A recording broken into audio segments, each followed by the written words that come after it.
Hi, ഇന്ന് ഞാനൊരു beetroot അച്ചാറാണ് ഇടാൻ പോകുന്നത്. അപ്പം അതിനാവശ്യമായിട്ടുള്ള ഇൻഗ്രീഡിയൻസ് ആണ് ഞാൻ പരിചയപ്പെടുത്തി തരുന്നത്. അതിനാവശ്യമായിട്ട് ബീട്രൂട്ട് നമ്മളിങ്ങനെ ചെറുതായിട്ട് അരിഞ്ഞു വെച്ചിട്ടുണ്ട് കേട്ടോ. അത് ഇതുപോലെ ചെറിയ കഷ്ണങ്ങളാക്കി അരിഞ്ഞെടുത്തിട്ടുണ്ട്. പിന്നെ പച്ചമുളക് ഒരു 4 പച്ചമുളക് ഇതുപോലെ വട്ടത്തിൽ അരിഞ്ഞെടുത്തിട്ടുണ്ട്. പിന്നെ കുറച്ച് വെളുത്തുള്ളി, ഇഞ്ചി, കറിവേപ്പില, ആവശ്യത്തിനുള്ള മുളക് പൊടി, മഞ്ഞൾപ്പൊടി, ഉപ്പ്, കായം, വിനാഗിരി, ഓയിൽ. അപ്പം നമുക്ക് ഇതുണ്ടാക്കാൻ വേണ്ടിയിട്ട് പോയാലോ. ഈ ബീട്രൂട്ട് നമ്മൾ ഒന്ന് വാട്ടിയെടുക്കണം കേട്ടോ, എന്നാലേ നമുക്ക് അച്ചാറിടാൻ പറ്റുള്ളൂ, പച്ചക്കിടാൻ പറ്റത്തില്ല. അതിന് വേണ്ടിയിട്ട് ആവശ്യത്തിനുള്ള ഓയിൽ ഒഴിക്കുകയാണ്.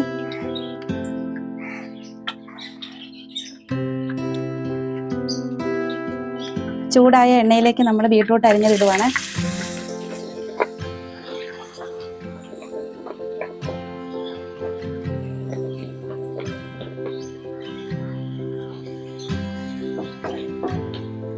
ഇനി ഈ ബീട്രൂട്ട് ഒന്ന് വാടി വരട്ടെ, അതുവരെ നമുക്ക് വെയിറ്റ് ചെയ്യാവേ.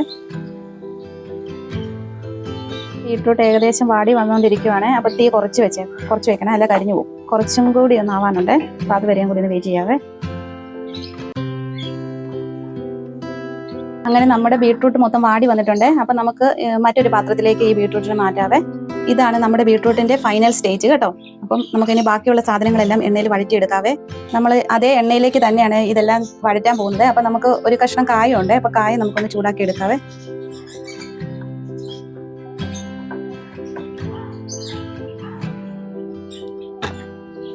ഈ സൈഡിൽ നമുക്ക് വെളുത്തുള്ളിനെയും കൂടി ഇടാവേ.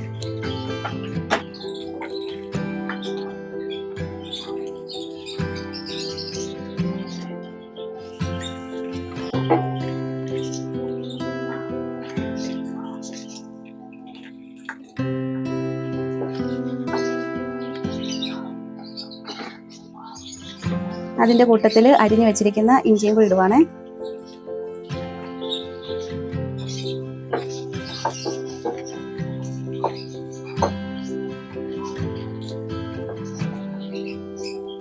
അപ്പോൾ നമ്മുടെ ഇഞ്ചിയും വെളുത്തുള്ളിയും ഇപ്പോൾ ചൂടായിക്കൊണ്ടിരിക്കുവാണ്. ഒരു സൈഡിൽ കായത്തിൻ്റെ ഒരു ചെറിയ കഷ്ണവും ചൂടാക്കാൻ ഇട്ടിട്ടുണ്ട്.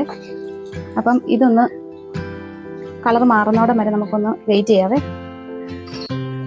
നമ്മുടെ കായം ഏകദേശം ഈ ഒരു പരിവാകുമ്പോഴത്തേക്ക് നമുക്ക് എടുക്കാവേ. ഇതിനെ അപ്പം മറ്റൊരു പാത്രത്തിലേക്ക് മാറ്റുവാണേ. അടുത്തായിട്ട് നമ്മൾ ഇതിനകത്ത് ഇടാൻ പോകുന്നത് പച്ചമുളകാണ്, അരിഞ്ഞു വെച്ചിരിക്കുന്ന പച്ചമുളക്. അപ്പം ഇതെല്ലാം കൂടി ഒന്ന് എണ്ണയിൽ കിടന്നൊന്ന് വാടി വരട്ടെ, അതുവരെ വെയിറ്റ് ചെയ്യാവേ.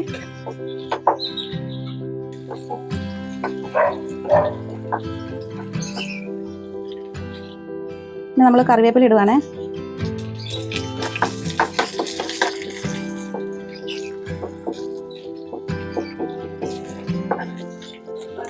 ഇനി ഞാൻ തീ ഓഫ് ചെയ്യുവാണ്. നമുക്ക് ഇനിയിപ്പോൾ അടുത്ത് അതിന് വേണ്ട മുളക് പൊടിയും മഞ്ഞൾപ്പൊടിയും എല്ലാം ചേർക്കാൻ നേരത്ത് തീ പാടില്ല, ഒന്ന് കരിഞ്ഞു പോവുക. അതുകൊണ്ട് ഞാൻ നിന്ന് ഓഫ് ചെയ്യുവാണ്. ഇനി നമ്മൾ എടുത്ത് വെച്ചിരിക്കുന്ന മഞ്ഞൾപ്പൊടി ഇടുവാണേ, മുളക് പൊടി. അത് ഓരോരുത്തരുടെ എരിവിനനുസരിച്ച് ഇട്ടാൽ മതി. ഞാൻ 4 പച്ചമുളക് ചേർത്തിരിക്കുന്നതുകൊണ്ട് ഇവിടെ എരിവില്ലാത്ത മുളക് പൊടിയാണ് ഇവിടെ ചേർക്കുന്നത്. ആവശ്യത്തിനുള്ള ഉപ്പ്.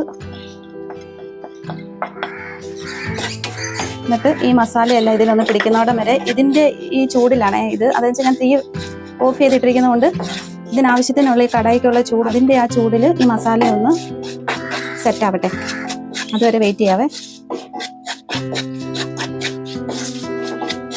അപ്പം ഈ സമയത്ത് നമുക്ക് എടുത്തു വെച്ചിരിക്കുന്ന കായം ചെറുതായിട്ട് പൊടിച്ച് വെച്ചിട്ടുണ്ട്. അപ്പോൾ അതുകൂടി ഇതിനകത്തോട്ട് ആഡ് ചെയ്യുവാണ്.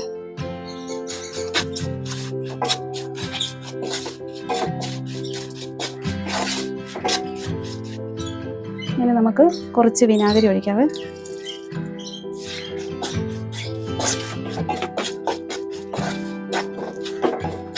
ഈ സമയത്ത് നമുക്ക് ചെറുതായിട്ട് ഒരു തീ കത്തിക്കുകയാണ്. ചെറിയ, അതായത് ഏറ്റവും സിമ്മിലിട്ടാണ് ഒന്ന് ചൂടാക്കുന്നത്, ഈ അരപ്പൊന്ന് മൂക്കാൻ വേണ്ടിയിട്ട്.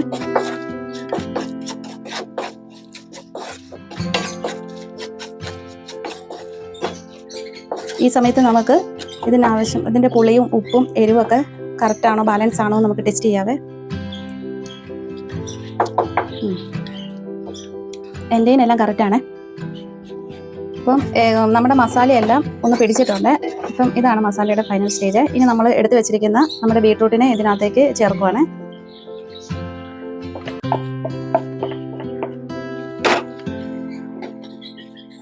എന്നിട്ട് ഈ ബീട്രൂട്ട് ഈ മസാലയിൽ കിടന്ന് ഒന്നും കൂടി ഒന്ന് മിക്സ് ആവട്ടെ, അതുവരെ വെയിറ്റ് ചെയ്യാവേ.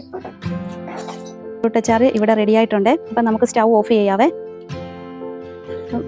ഇതാണ് നമ്മുടെ ബീട്രൂട്ട് അച്ചാറിൻ്റെ ഫൈനൽ സ്റ്റേജ്. അപ്പം നിങ്ങൾക്കും ഇഷ്ടപ്പെടുവാണെങ്കിൽ നിങ്ങളും ഇതുപോലെ തന്നെ ഉണ്ടാക്കി നോക്കുക. അതുപോലെ തന്നെ ഇഷ്ടപ്പെടുകയാണെങ്കിൽ ഈ ചാനൽ സബ്സ്ക്രൈബ് ചെയ്യുക, സപ്പോർട്ട് ചെയ്യുക. മറ്റൊരു വീഡിയോ ആയിട്ട് ഞാൻ ഇനി വരുന്നതായിരിക്കും. Bye bye.